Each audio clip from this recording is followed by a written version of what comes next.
Hello, I am Kaguya Falls, also known as Blake Falls, and I am here to talk to you about Incineroar and why you should love Incineroar.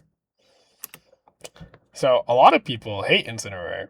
It's the best VGC Pokemon ever made. It's hard to play against. It's extremely high usage. It invalidates a lot of the worst Pokemon.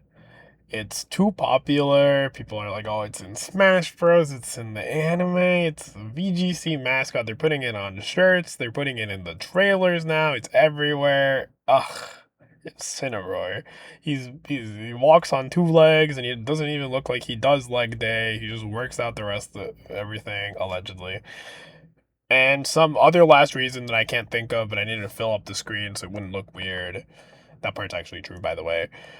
But yeah. Anyway, people hate Incineroar for tons of different reasons, but largely because it's super, super broken. Like, Incineroar is extremely broken. And I'm not here to tell you that that's not true. I'm here to tell you that you should love Incineroar regardless of that. So, why do I love Incineroar, and why should you? I love Incineroar for a ton of different reasons. Incineroar is by far one of my all-time favorite Pokemon, and a lot of that has come from playing VGC for the past bunch of years now. So Incineroar is a very high skill expression Pokemon because it's like one of the best tools in the game for positioning your pieces around. It also allows you to buy time for your partner Pokemon to do stuff. And these are, I think, some of two of the most important things in the game. And Incineroar also does the third most important thing in the game, which is damage control. So yeah, Incineroar helps you set up whatever field conditions you want. Like it buys your partners space to do whatever they want, whether that's setting themselves up for a field condition with Trick Room, or if you're setting up Calm Mind or Swords Dance or Dragon Dance or something, or if you just need to switch out or something, you can buy space for that too. Incineroar is like Incineroar will give you the tools and you can make the plays that you want. That's where the skill expression comes in. Because you can have the same board state and a bunch of different people will play it differently. So Incineroar really lets you show off how good you are and how you like to play the game. Incineroar is also immune to a lot of the stuff that I know the new Champions players and even a lot of the old VGC players from every other era before hate. Have you ever been encored by Whimsicott when you tried to click Fake Out on a different Pokemon? Well, Incineroar doesn't have to deal with that. Incineroar is a dark type, so it's immune to Prankster. No Prankster Thunder Waves, no Prankster Encore, no Prankster nothing.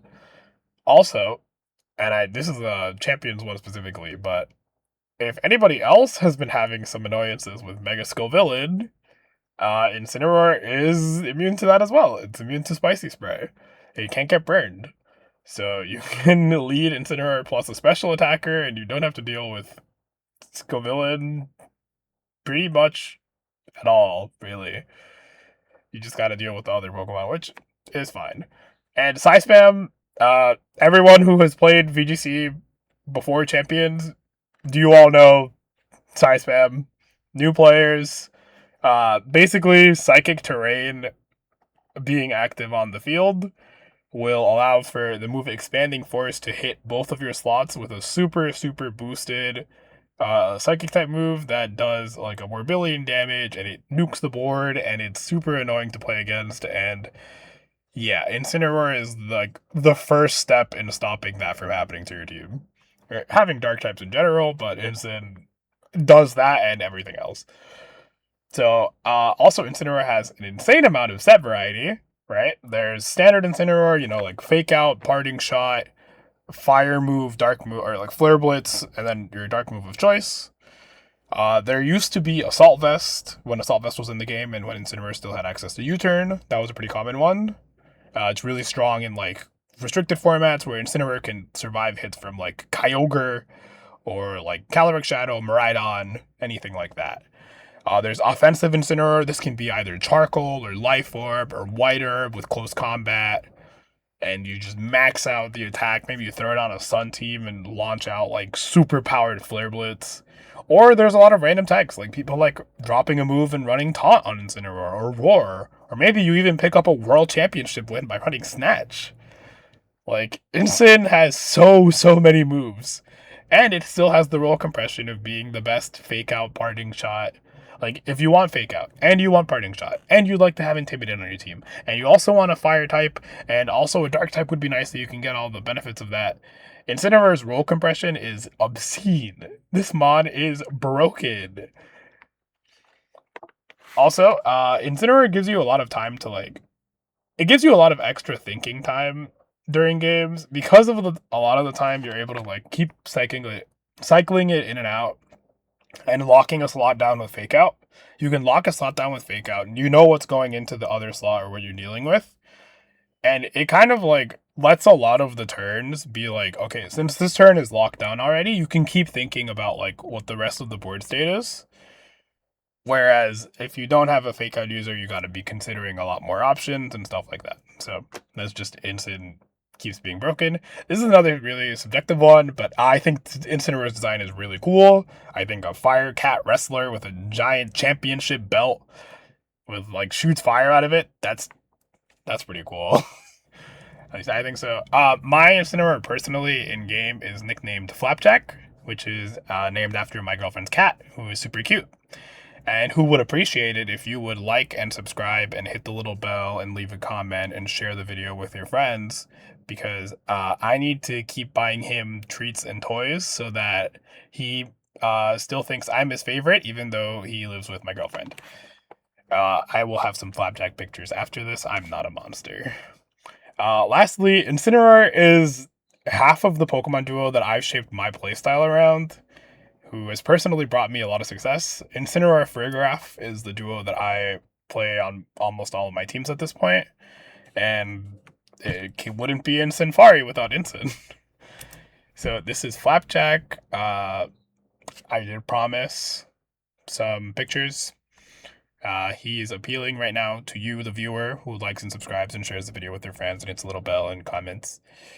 And this is him sleeping, being very intimidating, just like Incineroar, and also staying in my suitcase because he wanted to come home with me after Los Angeles Regionals this year, and the little Morpeko plushies in my suitcase. He had a fun time with those as well. So some closing thoughts. Okay. I genuinely do believe that everyone should learn how to play Incineroar. I promise it's a lot of fun, and I think it's one of the Pokemon that can help you grow as a player the most, because it requires, like, the floor of Incineroar is like, alright, you just click Fake Out, and then you Parting Shot after, and you just kind of keep doing that. But, like, there's levels to it, right, where it's like, maybe I don't click Fake Out, right? Maybe you are going to click Protect to stop my Fake Out an attack, and then I can switch in another Pokemon, and I still got the Intimidate off, and I get the Fake Out pressure, and I can use the Fake Out pressure to do other things, you know, like, there's levels to it. Incineroar has so much value in every scenario. It's insane. And if you are someone who hates using Metamons, you're like, I hate King Gambit, Basculegion, Charizard, Whimsicott, right? If you want to use some like Pokemon that everyone thinks is terrible, right? Like if you want to use like, I don't know, like Stunfisk or something, or if you want to use like Masquerain or something like that, Incineroar is probably, or Slurpuff, right? Incineroar is probably the mon that can help your favorite, like, non-Metamon get somewhere. Because you remember, Incineroar is going to lower their damage, because a lot of the bad Pokemon are kind of frail, right? And then they have time. So, like, if you're using, like, a Slurpuff or something, you can lead Incineroar Slurpuff and click, like, Fake Out Calm Mind, right? And then you got the Calm Mind up for free. And, oh, do you need to, are you still threatened? You can Protect Partying Out, or do something with the pressure after. Like, Incineroar can help even the worst Pokemon reach their strongest points. So if you want to use a random Pokemon, you should try putting it next to an Incineroar. See what you can do. If you could please comment below how you feel about Incineroar before. Did my video help change your mind about anything? Are you going to try it out? Let me know. The next video I'm going to do in this style is going to be about the other half of my favorite duo, which is Frigraph, who has gotten a really, really bad rap this time around because Indeedee's not here. So she kind of became the face of Hard Trick Room, I guess. But I promise there's a lot more to Frigraph than that. Thanks so much for watching, and I'll be back with the next one. And I left an extra Flapjack picture there for you guys. All right. See you guys next time, and have a good time.